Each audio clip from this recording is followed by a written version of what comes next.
што може да го смени нашето вековно име и кој е тој што на нас цело време манипулират дека нешто се дешава, дека нешто де со нашите сограѓани од албанска националност ќе има, де сега Грција ќе не нападне, де не отварите гробницата Владо, ти престани више бидејќи ќе настане трета светска војна. Не, за мене гробницата е мир. За мене гробницата значи мир на целиот свет, за мене гробницата значи отварање на сите вистини. Дали на вистина постоја вонземска цивилизација или не, гробницата на Александар ќе потврди. А со тоа ќе се потврдат и многу други работи.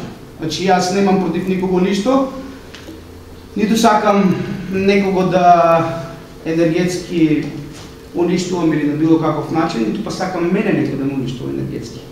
Значи тоа што ќе падне во Рим, тоа си негов проблем. Или Ватикан, мене не ме интересува.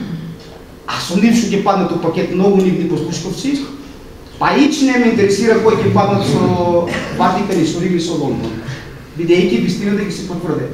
А денес, ако сакаме да го вратиме сето ова знање, бидејќи мојата цел со пирамидите е да дојдеме, да ги осознаеме и тоа да го применеме денес. За таа цел, малку понапред дојдев со некои работи, доваѓа тимови во Марк, прв доваѓа Осман Агиш да ми даде подршка, потоа доваѓаат доста пријатели од целиот свет, бидејќи